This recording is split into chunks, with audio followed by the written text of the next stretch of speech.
से जो भिन्न होता है यानी कि फ्रैक्शन होता है वो उस पूरे कलेक्शन को बराबर भागों में बांटता हुआ दिखाई देता है, राइट। अब जैसे मैंने कहा ये हमने क्या लिया, एक चॉकलेट लिया, ठीक है, ये चॉकलेट है, समझो ये कैडबरी का चॉकलेट है। Don't make noise, don't make noise. हाँ, ये क्या है, ये क्या है, stop the writing, stop the writing. यहां बोर्ड पे देखना है, अभी जो मैं पॉइंट समझा रहा हूं उसको समझना है, बाद में पहले समझ लो उसके बाद लिखना उसको, ठीक है। तो ये समझो एक कैडबरी का जो है एक चॉकलेट है जो लेते हो, तो उसमें खांचे बने होते हैं ना, है ना, छोटे छोटे, उसके अंदर बॉक्स बने होते हैं, दिखता है ना, उसको आराम से तोड़ देते हो आप, है ना। तो सपोज करो ये 4 बॉक्स हैं उस कैडबरी का। अब अगर ये एक साथ जुड़े हुए हैं तो क्या है, ये एक काउंट किया जाएगा।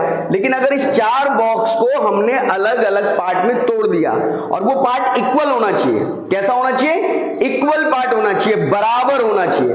तो इन 4 खांचों को हमने अलग अलग बराबर बराबर कर लिया। तो अब पहले ये एक था पूरा, अब ये क्या हो गए, 4 में से 1 भाग ये है, 4 में से 1 भाग ये है और 4 में से 1 भाग ये है। सिमिलरली ये भी उसी तरीके से।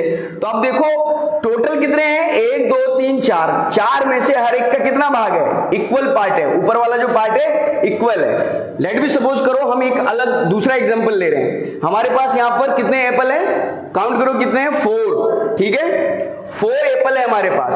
अब इस एप्पल को हमने दो बॉक्स ले लिए, एक बॉक्स का नाम दिया बॉक्स ए, दूसरे का हमने नाम दिया बॉक्स बी, और इस 4 एप्पल में से 2 एप्पल हमने उठा के पहले बॉक्स ए में रखा और दूसरा जो है हमने 2 एप्पल और लिए और बॉक्स बी में भी हमने 2 रख दिए। अगर अब देखोगे तो बॉक्स ए में कितना एप्पल है, 2, सिमिलरली बॉक्स बी में कितने एप्पल हैं, 2।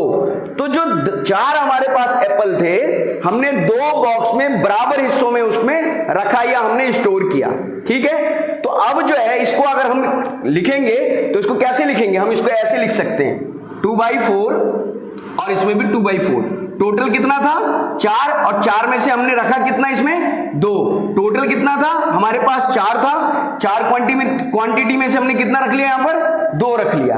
तो अगर हम इस तरीके से एक फ्रैक्शन हम अगर क्रिएट कर लेते हैं 2/4, तो 2/4 के अंदर जो ऊपर वाला भाग होता है उसको इंग्लिश में बोलते हैं न्यूमरेटर, और न्यूमरेटर का हिंदी अर्थ होता है अंश, ठीक है। और निचले वाले भाग को बोलते हैं डिनोमिनेटर, और निचले वाले भाग को हिंदी में बोलते हैं हर, राइट। तो ये फ्रैक्शन है हमारे पास कि टोटल एप्पल हमारे पास थे 4 और हमने उसको 2 बराबर भागों में बांटा जिसमें 2-2 हमारे पास क्वांटिटी थी, राइट।